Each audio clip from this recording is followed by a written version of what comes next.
Hey everyone, today I'd like to look at the Sveshnikov variation, and there's a lot of tactical shots along the way, but I'm just gonna show how to avoid them, how to play strategically sound, and well, also tactically, because the shots don't really work in this line. So notice how the knight goes to c6 instead of something like d6. Knight f6, knight c3, and here e5. So this is kind of a variation out of the old Sicilian, which is knight c6 here. We will be looking at the old Sicilian next time a little bit more. Okay, here knight knight d to b5 is how you should play. Because if you go to b3 or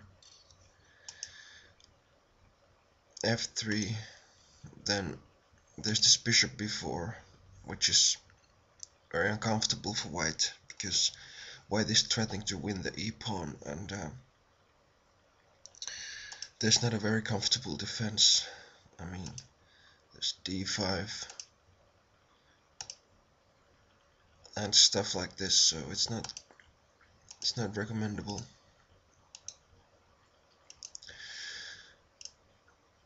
So that's why the seemingly natural, or something that we're used to seeing, so it feels natural.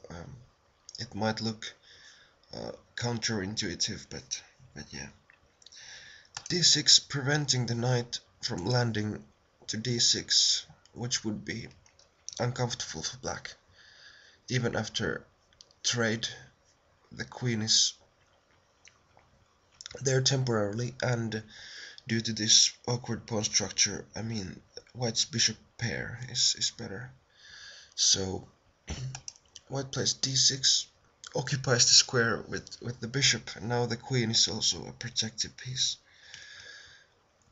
Here white plays bishop to g5 due to this threat of a6 and b5, which threatens to push forward, and then white would have no time to react to that threat, no time to move both knights in a convenient manner. So white pins this knight. Another alternative is, which is not very popular, is this. I mean, with the idea of getting to c7, and here white tries to take advantage of this pawn majority on the queen side, and black tries to strike on the king side, but that's not very popular. Bishop g5, here just a6 and b5. This was Sveshnikov's idea, and that's why this variation became more popular. And this position is actually called the Chelyabinsk variation. If both players reach this position, go this far. So here white can take on f6,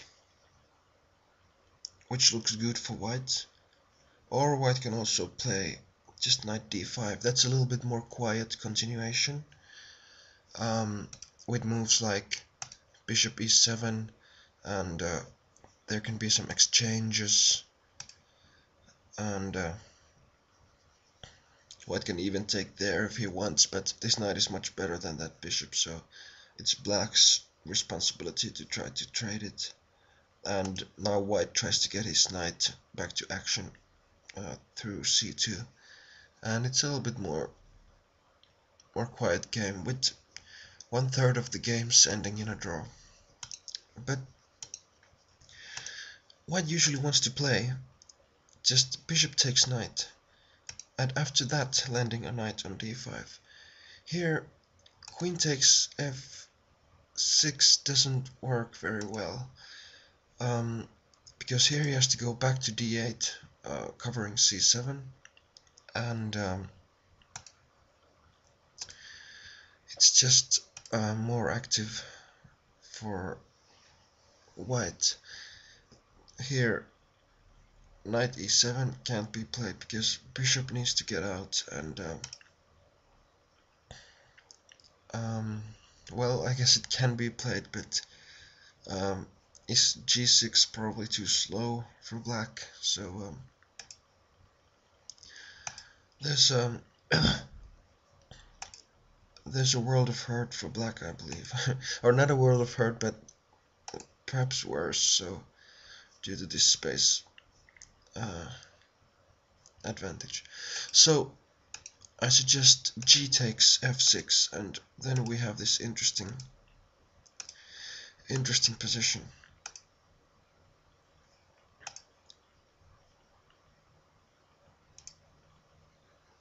Here black has a couple of plans.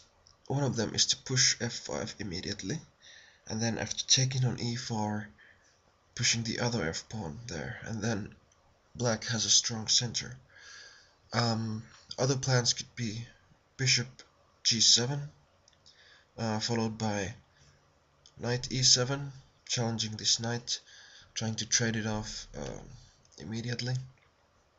And let's look at these lines. Let's go a little bit deeper into this Chelyabinsk position here. Bishop d3, declining the exchange. Bishop e6, okay, that's another way of contesting the knight. Here, castle is pretty common. Takes, okay, the knight is gone. c3, is this gambiting a pawn? I guess not, because knight takes d would be met with bishop takes b5 check, and then white wins that pawn back, takes the knight next turn. So bishop g7, queen h5, putting pressure on the king side, e4, bishop c2, a little bit awkward for white because he wanted to play the knight there, rook a, e1, castle, king h1, knight g6, bishop f b1, making room for the knight, rook e8, and it's a pretty messy position. It's pretty interesting also. Impossible to say who is better. These pawns look pretty good, but can they travel further? And white is gonna have a knight on d4. Probably black is going to exchange bishop for it, and it's a pretty interesting position. Let's look at knight f4.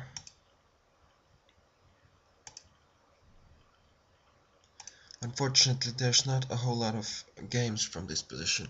I could run an engine analysis, but that would be like mixing oil and water, like first using database humans games and then trying to see with a computer what should be played. So that's like two different playing styles. g4. Two games have been played like this, and then the games separate. So very interesting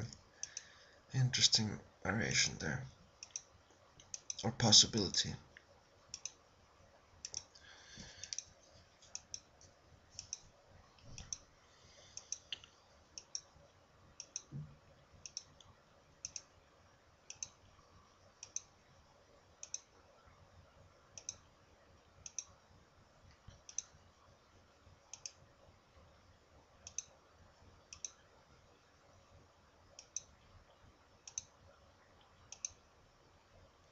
So black didn't take on e4. Instead, he used his bishop to drive away that knight.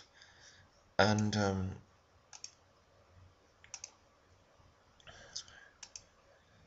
after taking on d5, he already has these two strong pawns here, this pawn center. Nice idea to keep in mind. Let's look at bishop d3,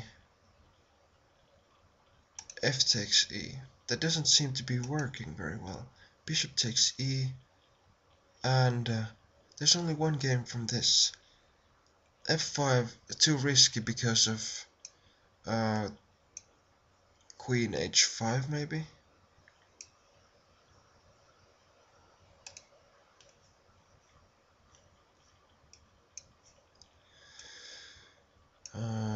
Let's take a look at this. Yeah, just queen h5, and it's problems for black. Actually, he resigned here already, so yeah. Don't play that. Don't try that at home.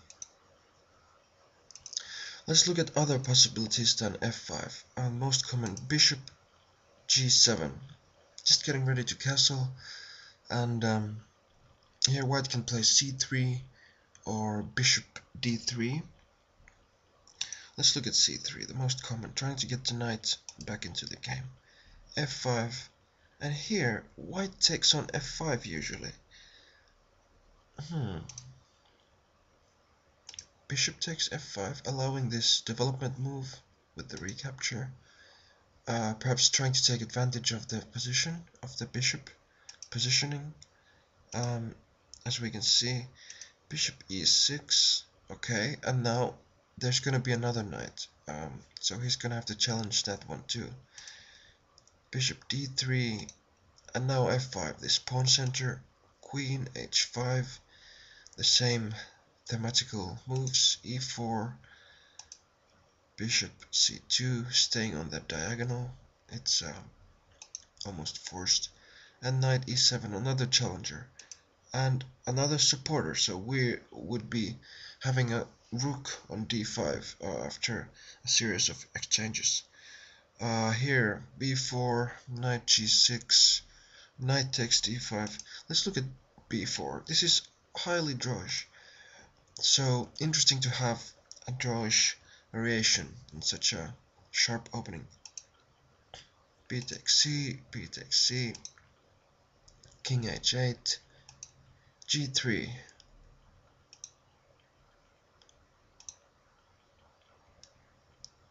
Offering the c pawn for black.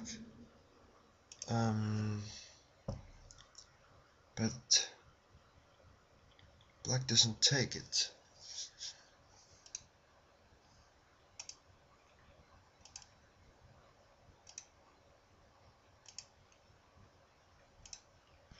Still doesn't take it, and white is able to consolidate that pawn. Here games end in a draw, at least the games that have been played. Actually, both games ended in a draw here, so perhaps they were with same players playing the same game again and agreeing a draw. Interesting why the black didn't take the c pawn. I might analyze it later. So, something after bishop g7. There are of course many side variations here, like knight g6, g4,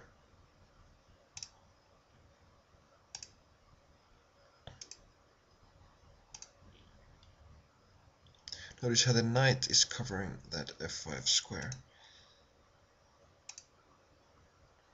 And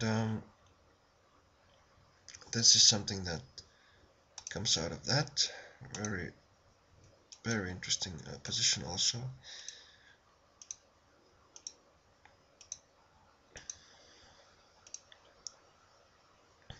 And let's look at this still. It's probably least interesting, but rook a7, or maybe not. E takes f, f4, with possibilities of maybe a fork there at some point. A bishop sacrifice, actually, with getting the bishop back soon. So tactically very rich terrain. And yeah, looks to be a bit better for white anyway, but difficult to say.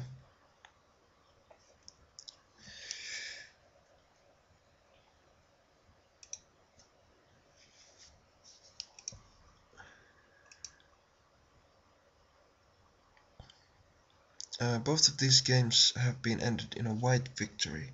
Queen h1 check and rook g5. So, but anyway, these are just pretty rare variations, but they can give ideas on how to attack on this variation.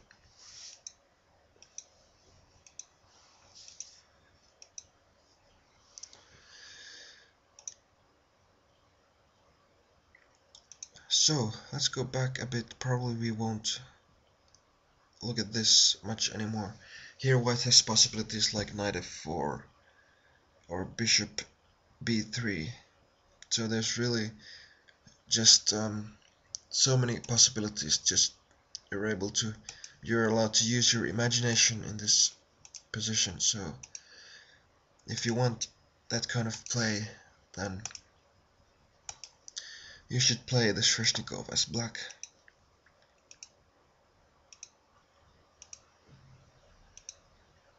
So anyway, thanks for watching, and I suggest you try this E5 variation for black. Take care, bye.